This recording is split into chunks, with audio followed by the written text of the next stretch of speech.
Hello everyone, let's solve a problem in DSA.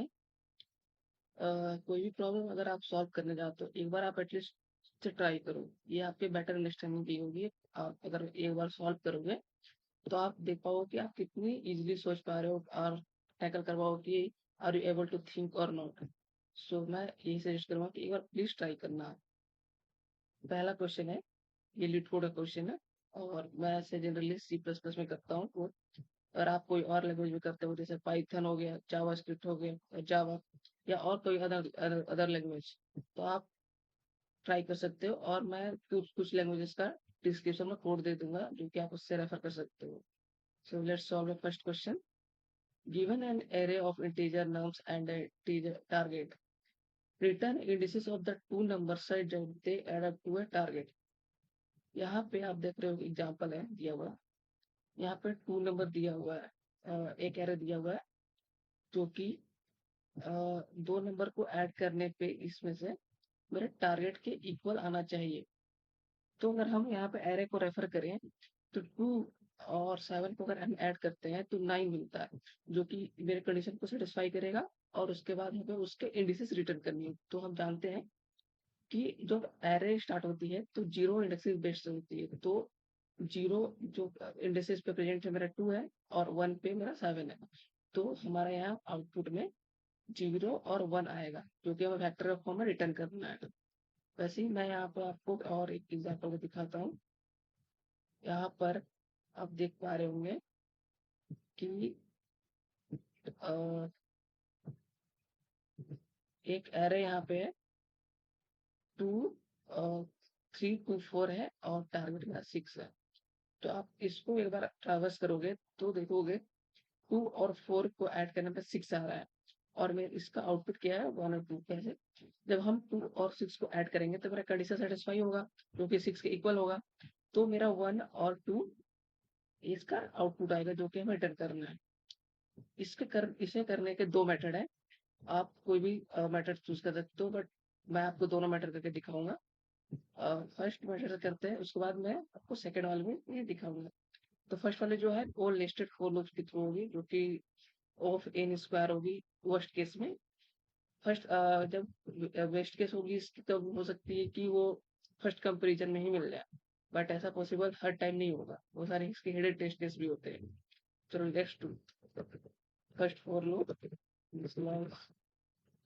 I S N now stop size तक होगी I plus plus four.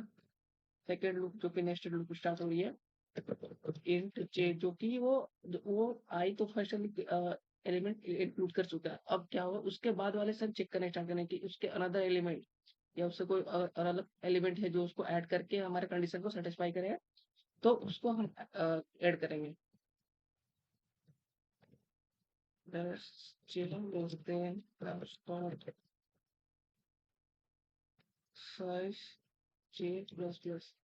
अब यहाँ पर आप चेक करते हैं कि वो कंडीशन सेटिस्फाई हो रहा है कि नहीं। If nums of I plus nums of j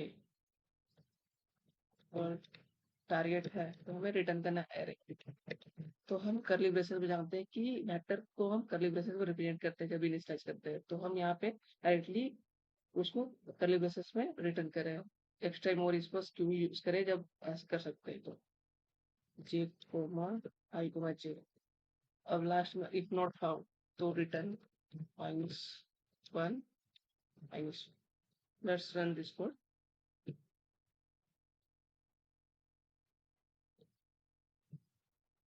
ये देख रहे हो आप सारे टेस्ट केसेस पास हो रहे हैं इसके। और बाकी मैं सबमिट भी करता हूँ।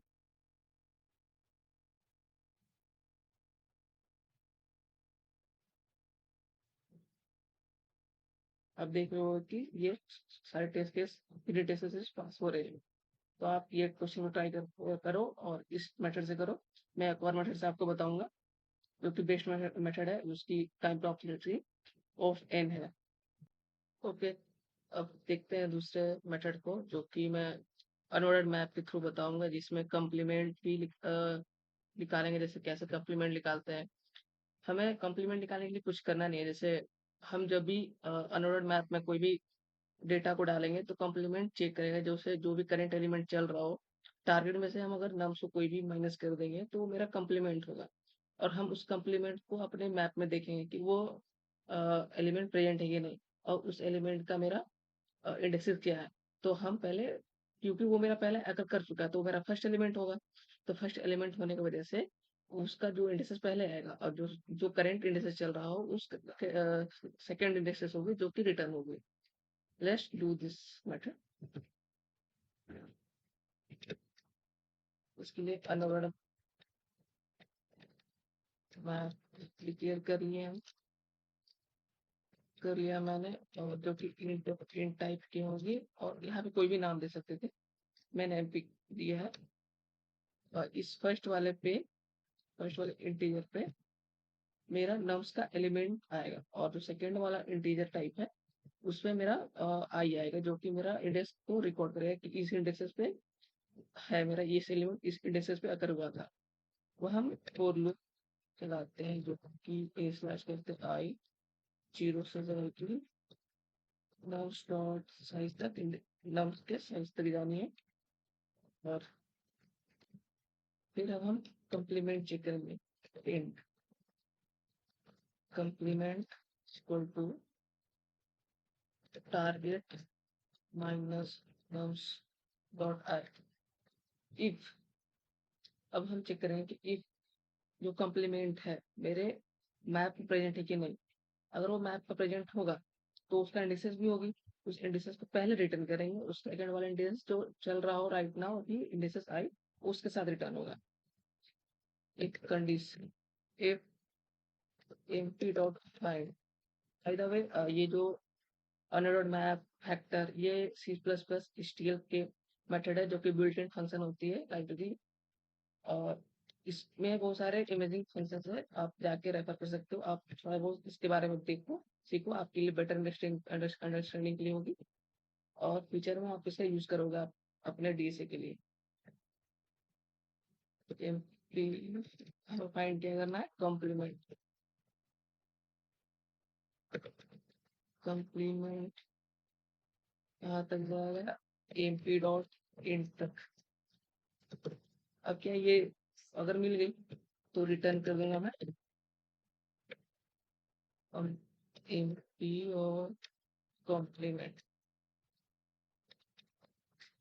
और साथ में आई। अब ये भी तो हो कि मैंने यहाँ पे आप देख रहे हो मैंने कहीं तो एमपी में एलिमेंट डाला ही नहीं है, तो हमें यहाँ पर एमपी पे मैंने आई को आई दे दिया, एड्रेस दे दिया, nums of I, sorry nums of I को मैंने आई दे दिए। इस एलिमेंट के लिए ये इंडिसेस है। इफ कोई element of such pair find हुआ है नहीं जो कि वो टारगेट इक्वल हो, there is no such pair if exist, तो हमें वहां पे -1 इंडिसेस रिटर्न करना होगा। ये कोड ऑफ एन में रन हो रही है, और ये बेस्ट ऑप्टिमाइज कोड है इस क्वेश्चन के लिए। रन करके देखता हूँ।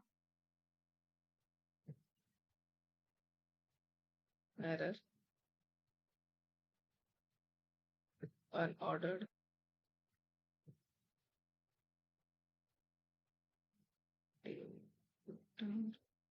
ओके ओके ओके, यहाँ पे मिस्टेक,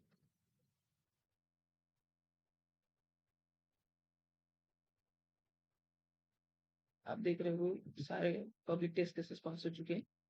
अब मैं देखता हूँ जो क्लियर टेस्ट केसेस होती है इसमें वो भी पास हो रही है कि नहीं। ये देख रहे हो कि आप रन टाइम इसकी कम है, और इसकी 70% सारे सोल्यूशन को बीट कर रही है। ओके गाइस, आप एक बार ट्राई करो, और फिर खुद से एक बार ट्राई करना, फिर उसके बाद रेफर करना सोल्यूशन को, सो दैट आपकी अंडरस्टैंडिंग क्लियर हो, और how you can think logically to the question ये आपकी बढ़ जाएगी। Okay guys.